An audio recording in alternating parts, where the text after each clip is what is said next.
Very good morning. मैं Jyoti Saxena from Jyoti judiciary coaching. अब देखिए, मैं यहाँ पर इस वीडियो में आपके लिए ये बताने के लिए आई हूँ कि आपने कितनी अपॉर्चुनिटीज को मिस आउट कर दिया, कितनी अपॉर्चुनिटीज आपके पास अभी भी अवेलेबल हैं, और टोटल 2026 में आपके पास कितनी वैकेंसीज अभी तक थी। अगर मैं 2026 की बात करूं तो 5th मंथ चल रहा है इस साल का, और 5वें महीने तक, यानी कि अभी 6 महीने भी कंप्लीट नहीं हुए, half of the year is not gone. तो आपके पास क्या क्या अपॉर्चुनिटीज थी for all the law aspirants जो कि कहीं ना किसी तरीके से गवर्नमेंट जॉब के लिए चाहते हैं, चाहे जज बनना चाहते हैं या एपीओ हो या फिर कोई भी हो। ठीक है, आपके पास क्या क्या अवेलेबिलिटी थी। तो कहते तो ये है कि मोटिवेट रहने के लिए कुछ करने के लिए सिर्फ एक कारण ही काफी होता है, लेकिन मैं आपको बता दूं कि आपके पास इतने सारी वजहें थी मोटिवेट रहने की और उनको अप्लाई करने के लिए, उनको पाने की। लेकिन आपने कितनी पाई ये आप अपने आप से पूछिए। तो मैंने यहाँ पर ये पूरा डेटा लिखा है। अभी तक इतनी सीट्स जो हैं, इनमें से कुछ ऐसी हैं जो अभी फ्यूचर में अवेलेबल होंगी, जो करेंटली अवेलेबल है, और जो आपने छोड़ दी, तीनों मैंने यहाँ पे डाली है। ठीक है, तो टोटल इतनी वैकेंसीज 1103 वैकेंसी 2026 में 5वें महीने तक आपके पास अवेलेबल थी। ठीक है, जिसमें से इतनों की फॉर्म फिलिंग अभी ओपनिंग है, मतलब अभी टू बी ओपन है, अभी ओपन नहीं हुआ है, लेकिन नोटिफाई हो चुकी है वैकेंसीज, और फ्यूचर में ये ओपन इनके फॉर्म्स होंगे। और इतनी अपॉर्चुनिटीज अभी भी आपके पास करंट में अवेलेबल है। ठीक है, और इतनी जो है वो फॉर्म्स फिलिंग हो चुकी है और आपके हाथ से वो आप गवा चुके हो अपॉर्चुनिटीज को। ठीक है, तो ये टोटल रही, ये आपके टू बी ओपन है, ये आपके करेंटली ओपन है, और ये आपके हाथ से चली गई है। ठीक है, तो आप थोड़ा सा अवेयर रहो आपके आसपास में, अगर आप नहीं रह पाते हो, कि हमारे पास क्या क्या अपॉर्चुनिटीज हैं अवेलेबल।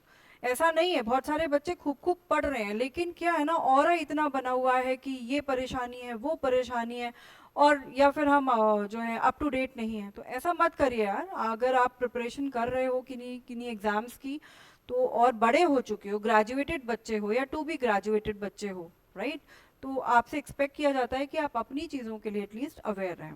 तो मैं आपको बता दूं, गुजरात और छत्तीसगढ़, इन दोनों की वैकेंसी जो है वो नोटिफाई करी जा चुकी है।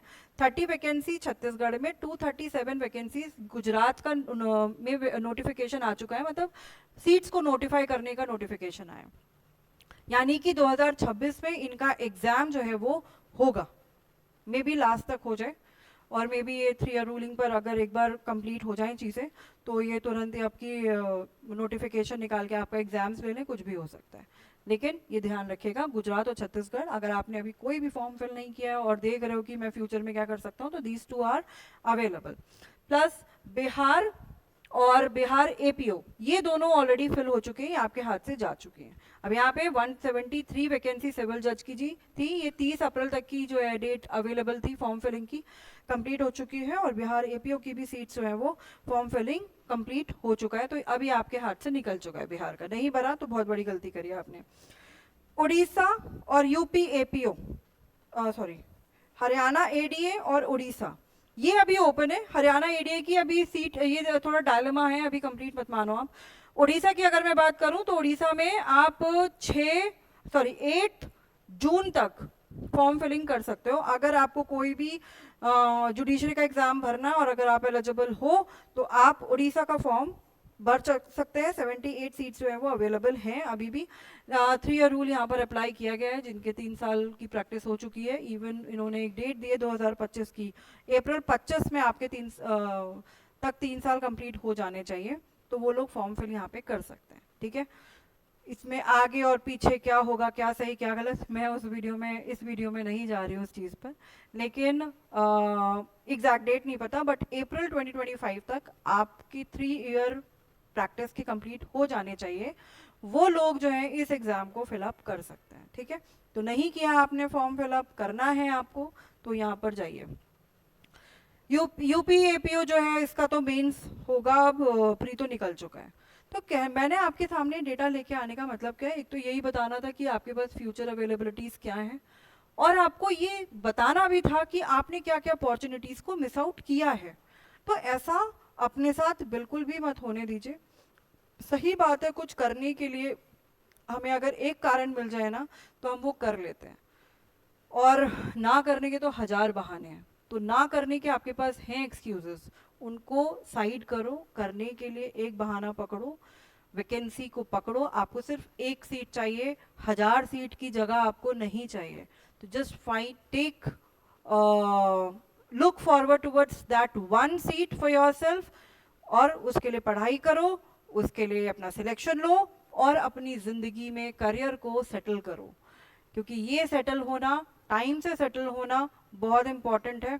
वैसे भी सोसाइटी में आज के टाइम पर इतनी ज़्यादा अनसर्टेनिटीज़ हैं। अगर अपन देखें, करंट वॉर चल रहा है, और भी इन्फ्लेशन जा रहा है, प्राइस कितने हाई हो रहे हैं, एटसेट्रा एटसेट्रा। अगर अच्छी ज़िंदगी जीनी है, ठीक है, तो वर्क लाइफ और पर्सनल लाइफ दोनों बैलेंस्ड होनी चाहिए। अगर ये बैलेंस्ड हैं तो आप खुश रहेंगे। अगर सिर्फ और सिर्फ अपनी प्रोफेशनल लाइफ को जिएंगे, पर्सनल लाइफ आपकी ज़ीरो है, तो भी आप ना खुश होंगे। सिर्फ पर्सनल लाइफ ही और प्रोफेशनल लाइफ नहीं है, तो भी आप खुश नहीं रहेंगे अपने जीवन में। तो बैलेंस बनाने के लिए यहाँ सिलेक्शन लेना बड़ा ही इम्पोर्टेंट है। तो अपने लिए काम करो। मैंने आपके लिए आपको डेटा दिया है, आपको थोड़ी हकीकत दिखाने के लिए मैंने इस वीडियो को, इस सेशन को लिया है। पसंद आया हो तो लाइक सब्सक्राइब कर दीजिएगा, अपने फ्रेंड्स के साथ कुछ शेयर भी कर दीजिएगा।